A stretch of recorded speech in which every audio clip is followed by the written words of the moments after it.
ತಾಂತ್ರಿಕ ವಿಧಿಯಿಂದ ನನ್ನಿಂದ ತಯಾರಾದ ಈ ಕೆಂಪು ಬಣ್ಣದ ಮಂಗಳಾದೇವಿ ಎನ್ನುವ ಈ ಬೊಂಬೆಯನ್ನು ನಿಮ್ಮ ಮನೆಯಲ್ಲಿಟ್ಟು ಈಕೆಯನ್ನು ಕೆಂಪು ವಸ್ತ್ರದ ಮೇಲೆ ಕೂಡಿಸಿ ನಿಮ್ಮ ಕುಲದೇವರ ಪುಟ್ಟ ಭಾವಚಿತ್ರವನ್ನು ಇವಳ ಬದಿಯಲ್ಲಿ ಇಟ್ಟು ಮಂಗಳವಾರದಂದು ಕೆಂಪು ಕುಂಕುಮದ ನೀರಿನಿಂದ ಇವಳಿಗೆ ಪ್ರೋಕ್ಷಿಸಿ, ಕೆಂಪು ಕುಂಕುಮದಿಂದ ಇವಳಿಗೆ ಅಲಂಕರಿಸಿ, ಕೆಂಪು ಚಂದನದ ಗಂಧವನ್ನು ಇವಳ ಮೈಗೆಲ್ಲ ಹಚ್ಚಿ, ಕೆಂಪು ದಾರವನ್ನು ಇವಳಿಗೆ ಸುತ್ತಿ, ಕೆಂಪು ದಾಳಿಂಬೆಯನ್ನು ಬಿಡಿಸಿ ಇವಳಿಗೆ ನೈವೇದ್ಯ ಮಾಡಿ 9 ಮಂಗಳವಾರ ಅಥವಾ 18 ಮಂಗಳವಾರ ಉಪ್ಪು ತಿನ್ನದೆ ಪೂಜಿಸಿದ್ದಲ್ಲಿ ನಿಮ್ಮ ಮನೆಯಲ್ಲಿ ಎಂತಹ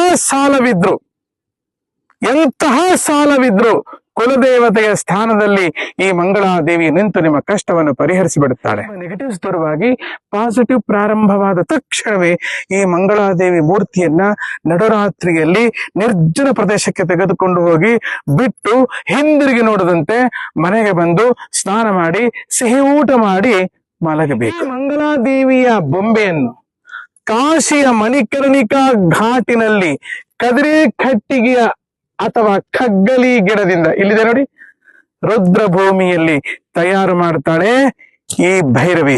ಬೇಕಾದವರು ನನ್ನ ಕೇಳಿ, ನಾನು ಮಾಡಿಕೊಡ್ತೇನೆ, ನಿಮ್ಮ ಸಾಲ ಕಿತ್ತೋಗುತ್ತೆ. ಜೈ ಶ್ರೀ ಮಹಾಕಾಲ್, ವಿಶ್ವ ಮಾತಾ, ಗೋ ಮಾತಾ.